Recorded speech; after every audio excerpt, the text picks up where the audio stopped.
দেশের শিক্ষা প্রতিমন্ত্রী ডক্টর সুকান্ত মজুমদার ফেসবুকে তার এক প্রাক্তন ছাত্রের একটি গবেষণাপত্র প্রকাশিত হওয়ার খবর আনন্দের সাথে শেয়ার করেছেন। তিনি জানিয়েছেন যে 2019 সালে লোকসভা ভোটে প্রার্থী হওয়ার আগে তার তত্ত্বাবধানে গবেষণা শুরু করেন সৌম্য চ্যাটার্জি। তিনি রাজনীতিতে যোগদানের পর তারই সহকর্মী এক প্রফেসর সৌম্য গবেষণায় দেখভালের দায়িত্বভার নেন। অবশেষে সায়েন্স অফ টোটাল এনভায়রনমেন্ট নামক একটি জার্নালে সৌম্যর কাজ প্রকাশিত হয়েছে।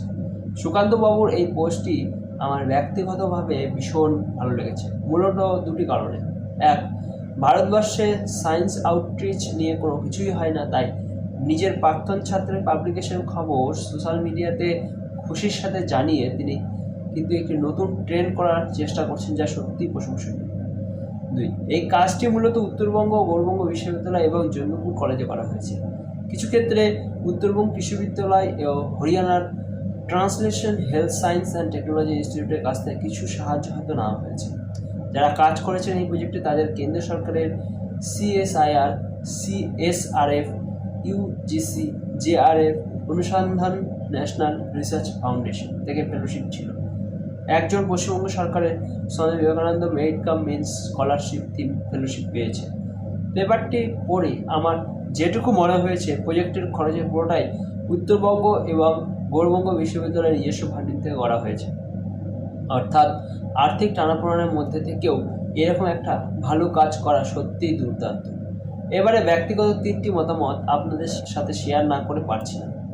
1 নম্বর, ক্যাডমিয়ামের মতো হেভি মেটালিস্ট স্ট্রেস কীভাবে সিউডোমোনাস ব্যাকটেরিয়ার বিশেষ স্ট্রেন দ্বারা প্রতিরোধ করা যায় সেই বিষয়ে ওনারা কাজটি করেছে। এই নিয়ে সাম্প্রতিককালে বেশ কতগুলি পেপার বেরিয়েছে। 2020 সালে একটা ভালো রিভিউ পাবলিশ হয়েছে। সৌম্যর পেপারটা পড়ে বেশ ভালোই লেগেছে আমার। ডাটা অ্যানালাইসিস যথেষ্ট ভালো।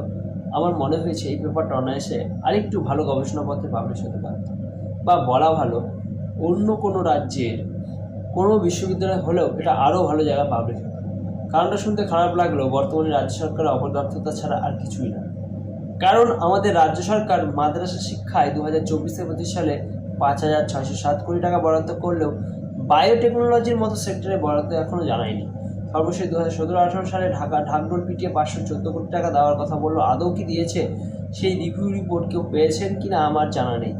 স্বাভাবিকভাবেই সৌম্যর মতো গবেষকরা যে নিজের সবটুকু দিয়ে কাজ করার পরেও তারা প্রাপ্য থেকে বঞ্চিত থেকে যাবে এ রাজ্যে।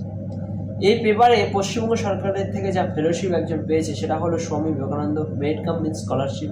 মেরে কেটে মাসে 2500 থেকে 5,000 টাকা করে, আর বাকি UGC, JRF 37,000 টাকা প্রতি মাসে, CSIR, SRF 42,000 টাকা প্রতি মাসে। ভেবে দেখুন, জব ঘুগনি বাড়ানোর উপদেশ না দিয়ে রাজ্য সরকার মাদ্রাসা শিক্ষায় 5,600 কোটি টাকা থেকে 1,000 কোটি কি রাজ্যের তরুণ প্রজন্মের গবেষকদের দেওয়া যেত না? রাজ্য সরকারের তরুণ গবেষকদের প্রতি এই তাচ্ছিল্য অবশ্য নতুন নয়। প্রেসিডেন্সি বিশ্ববিদ্যালয়ের প্রথম ব্যাচের PhD স্কলারদের এই সরকার মাসে 5,000 করে তুলে দিয়েছে, এখন বোধহয় তুলে দিয়েছে। এই কাজটি নিয়ে অনায়াসে একটি বায়োটেক স্টার্ট আপ খোলা যেতে পারে, কিন্তু খুলবে কোথায়? রাজ্য সরকার 1 টাকা দেওয়া দূরের কথা, ন্যূনতম পরিকাঠামো ক্ষেত্রেও কোনো সাহায্য করবে না। তাই এই কাজের উপরে স্টার্ট আপ খুলতে গেলে সৌম্যের মতো বাঙালিদের অন্য রাজ্যে যেতে হবে। সৌভাগ্য আমাদের যে ভিন রাজ্যে আমাদের কেউ বহিরাগত বলে না এখন। যাই হোক, আমি আর ভিডিও দীর্ঘায়িত করবো না। সবশেষে সুকান্তবাবুর গবেষণার বিষয়ে ছোটো কয়েকটি পরিসংখ্যান দিয়ে যায়। গত 6 বছর একাডেমিক রিসার্চের বাইরে 2025 সালে 140-এর কাছাকাছি সাইটেশন ইন্ডেক্স 13-এ, কিন্তু পশ্চিমবঙ্গের মিডিয়া এখনও বুদ্ধিজীবী হিসেবে 22 বছরের PhD করা সাদা চুলের কমরেড চক্রী ছাড়া কাউকে খুঁজে পেল না। 14 বছর ধরে গণশক্তির মস্তিষ্ক পক্ষালোক যন্ত্র বাঙালি চিন্তাশক্তিকে কীভাবে বদলে দিয়েছে বুঝুন, নইলে ভবিষ্যৎ প্রজন্মের মাদ্রাসা যাওয়া ছাড়া আর কোনো গতি থাকবে না।